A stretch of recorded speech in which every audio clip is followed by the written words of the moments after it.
Bye. Bye. Oh, you're so... Say it properly.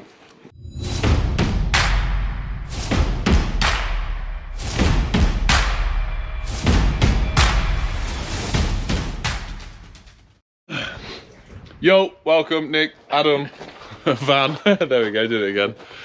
We are doing a garage supply today. So the customers had a 10mm twin and earth fit to the board through the loft. We've had a look up there. It's actually been fitted quite nicely years ago by the looks of it. The supply was put there, but it was never connected. So that's clipped direct across the top of the beams and it goes down into the board.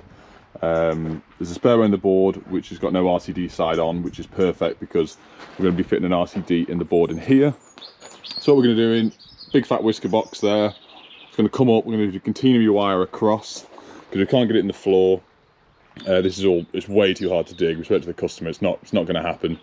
So continuity wire high as possible we can. We're not going to go to the apex, it's going to be a bit lower level because the biggest thing that's ever going to go through these gates, it's never going to be a van, but if we make sure the van can fit through, then we're not going to have an issue with that. That's going to come down. So it's a bit dark in here. We're fingers crossed going to bring the armoured straight through, bring it across. It's going to be glanded into a board.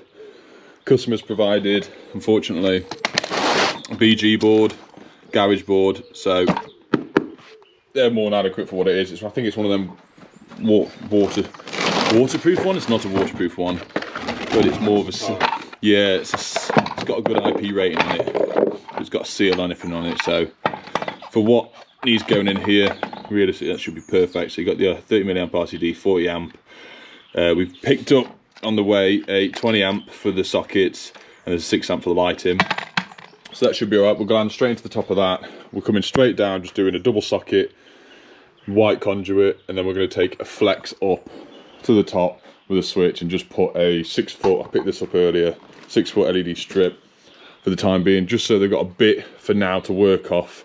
So obviously they do bits and work on stuff in here.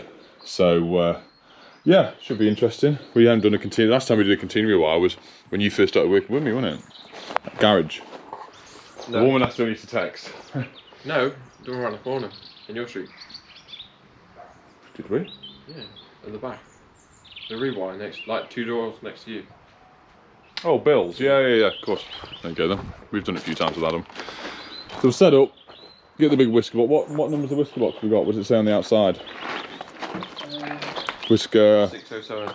607. It's a big boy. It's a thick boy. So that's a 10mm cable run to it, but we've got a 6mm cable run across. So I'll just bang it on the 32 amp breaker the far side, and then bring it down. So we'll set up and we'll start with continuity wire. So what's involved in a continuity wire, if you don't know, it's just a steel wire armoured that will support a cable floating through the air from building to building. So we've done a few of these in previous videos. I'm pretty sure there's meant to be 2 of these, but there's only one in the packet, but that will be fine. So what will happen is that hook will be screwed up there, higher up. That will then be bolted perfectly to the wall. We'll do the same thing with this ring. We'll go up there. We will then measure off roughly how much we need. We will double it over. We'll put one of these in. I can't remember the technical name other than a metal eyelet. Nice one, Adam. Nice one, Adam. Good job. That'll go in. You'll double over the cable around that, and then you'll put some clamps on to clamp the cable in place. With the eyelet, then it'll allow us just to hook on this end through, like so. God, I'm so good at demonstrating things. On that, and then this end, this will hook on. We will feed the cable through here and make the cable off here through the eyelet, and then this will hook on there, and then we can then tighten. I mean, I'll open this up fully. So once you open it up fully, you then hook it on, and then as you tighten it in, it pulls the cable extremely tight. And then from there on, we can then get some metal cable ties. Can you get off your phone, please? No, maybe stop recording. Where's the metal cable ties? In the van somewhere, aren't they? Yeah, under the silicone box. See, he knows where they are as well. Nice. There'll be metal cable tied on. Normally what I'd probably do is put another whisker box, gland it into there, bring it in. But with here, we're just going to drill the arm straight through. We'll do a drip loop on it, drill it straight through, down, straight into the board. So we've done our first loop. There's 2 clamps going there. You better slide the clamps on first, double it over, putting the eyelet in, and sliding the clamps back up, tighten them back. Some people probably do this completely different way to me, or make it shorter, but I'd rather leave enough slack on there so at any point it needs extending or anything like that, we've got a bit of wiggle room. So I'm going to go and hook that on that hook now, up there, pull the tension across to this eyelet, measure out roughly what we want with the extension bar on, because we're going to make that off onto the actual catenary wire itself, and then we can tighten it up and get all the slack out of it. Shall I mumble any more, Adam? Yeah, turning it to you. Good. Yeah, man. Right, so that's all on now. Tension, not a lot. Obviously, this is fully expanded, so as I turn this the other way, because it nearly fell off then, the more and more I turn that and the bolt comes in, this will then tighten up that perfectly. That's all on, super tight. Anna's pulled the armour around. Oh, also, we didn't realise, I nearly drilled them on. These 25mm knockouts, not 20mm, so we've had to use the smaller box up there. Storm gland's already in. Anna's been busy knocking out the board. You've put the storm gland on, was it the 20, isn't it? Not 20S. Yeah. Storm gland on there, the banjo. 2 knockouts at the bottom, one's going to a light switch, one's going to a double socket, just low level. And then you're gonna put stuffing gland out the top of that, aren't you? Or no, it depends on which conduit we got to flex across to the top. I could come outside, to be fair, out there, no.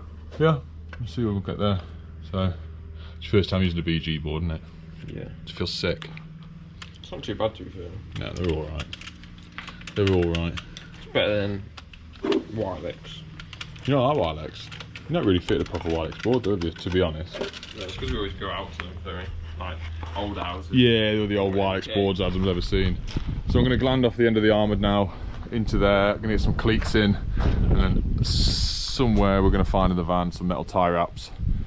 Do a 20mm hole. Fingers crossed that should fit through a 20mm hole. Poke that through. Do a drip loop there. And I'll do the same thing, but it's gonna drip down and drip up. Drip down, drip up. It's gonna loop down, loop up. Right, it's been about an hour later because I had to run a key to an estate agent's because I did an EICR and forgot to take it back to them. So, lesson learned with that. I know it's a bit windy, sorry. So, I'm going to gland this off. I've got the storm gland, so I've got the bottom half already into the whisker box up there. I'm not going to gland the armoured side, this side, because Adam's already done it on the banjo on the board. We've banjoed it anyway. I'm going to put a fly lead on it because we can, instead of, even though it's on a metal board, so technically you don't really have to, but it's just good practice, isn't it? And it's good practice for Adam to keep doing it. Slide that on, that's half the end of the storm gland. I'm going to gland it off enough. At some point I'm going to have to change this blade in it. Sorry, I know the wind's whistling past me as well. So give myself enough lee room on that. If you've not seen an iron slice before, it grips on very much like a pipe slice. And bit by bit as you rotate it, I'm also rotating the handle of the yellow. Probably you can't see that very well. You should be able to hear it start biting around. So that's obviously starting to cut through the armoured. So you want to run it around a couple of times before tightening it. Give it a little turn, go around a bit more. Keep going round and round.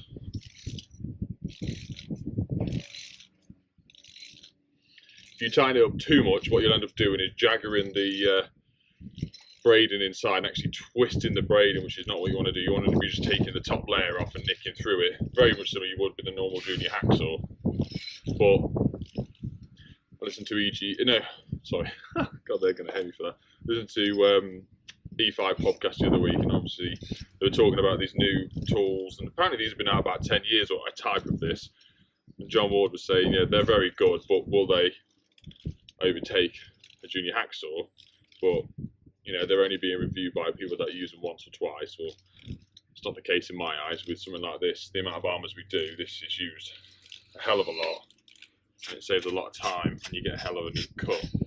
I've got Adam at college using normal junior hacksaw to do the armoured the old-fashioned way, because you can't beat the old-fashioned way. That'll always be there.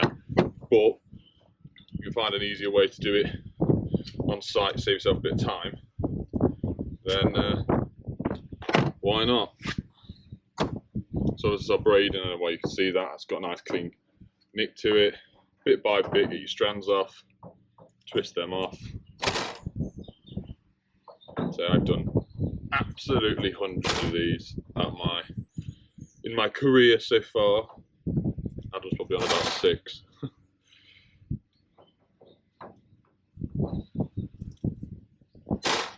2 seconds. The next thing I use is the Nimpex twisty thingy bobby. I can't remember the technical name. This thing, flexi stripper. It's got teeth on there. I don't know how well it will go around a 6mm. If you place that on there, you got that. No, it won't do that size. I was open. I'll just do the old-fashioned way.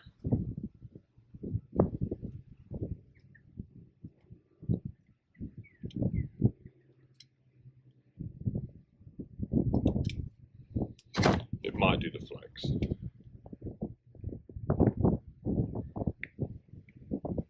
Aha! And there's a bit on the side where you can run it down. This might be too thick again for it. Slides it. Ah! It's done in. Voila! So what we'll do now is open up the braid in a bit to allow us to go on the cone of this other gland. That'll then go up and we'll tighten it up. That's all. Drip loop on that. We've just drilled the 20mm hole through, passed it through. Adam loved it, don't you, mate? No. How are you getting on? This is all about me today, not about you. Looks like I've done loads of work. That's all you've done? Yeah. You should be ashamed of yourself. Not fun. No, it's alright, looks neat though, mate. I like the way you brought the cable, the conduit down and then back up the left side. Sweet, bro. So I'm going to be using the metal cable clips. They're not metal cable clips. Cable ties. That's it, metal cable ties. Reinforce that all the way across there. And then when we get to that side, I can just bring that bit back down, do a drip loop, and then stick a bit of silicone in there and in the entry point of the brick where the T&E comes out. So be sure you're getting there. Armoured cable is coming on the apex, coming down, it's glanded in. Storm gland on the top. Adam's done a smashing job, chap, on here with the banjo, the fly lead. I put the earth in. Adam's wired everything else up except for the armoured.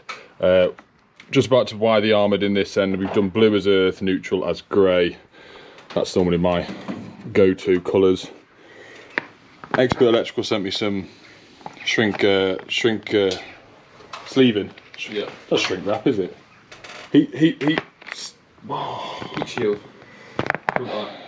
Heat shrink tubing. There we go. I should really think about what I have to say before I actually record, but never mind. All different sizes. They obviously saw the video when we put tape on stuff and I said I wanted to get stuff, so they sent me some. So we're going to find the correct sizing. Let's see if that one slips on. This doesn't help when I've got massive fingers. Oh my. Oh my lord. We're in the joint now. Right, see if this fits on. Hopefully I get the right one. And yeah. So unfortunately, because I got Bosch stuff and not DeWalt go. They've got that really nice heat gun, haven't they? It does that, but Bosch don't do it yet. So come on, Bosch. So I'm just going to got a lighter in the van somewhere. I'm going to heat that up and get that on. Whack them in. We'll fix that up. Adam's nearly done with the strip light. Yeah. We'll run through that in a minute. So it's not far off, y'all. Right. All done. Wow. Technically not. We've got to test it and stuff before we power it up, but yeah, all in. Nice and neat. Heat shrinked. I can't remember what Nick was saying he was going to call them. The what do you call it? Heat shrink stuff. Anyway, on the earth because it's black, and is it on the neutral? Yeah, on the neutral because that's grey underneath. And that's it. Face plates run on, armoured, clipped, flex clipped, all the way into the stuff and gland, into the LED panel, and that's it really. Right, we're on. We're running. Labelled up. So the purpose of this was just to get the supply here, the socket on, the light on. So this will be tapped off to another light. This one might be moved. There's going to be sockets put over here for the workbench and at the back. Also probably a floodlight out the front, at the back, depending. But now we've got that here. That was the main Main job for the day, wasn't it? Sorry, you on your phone again? Yeah. Yeah, thought so. That's about it. Again. Don't know how long it was. How long was it? 18 minutes. I think it was about 18 minutes. I think it was 19 minutes. Oh yeah. Yeah. So, I'm happy with that. Looks good. Adam, day to walk over it. You good job. Right. Bye. Bye. Oh, you're so... Say it properly.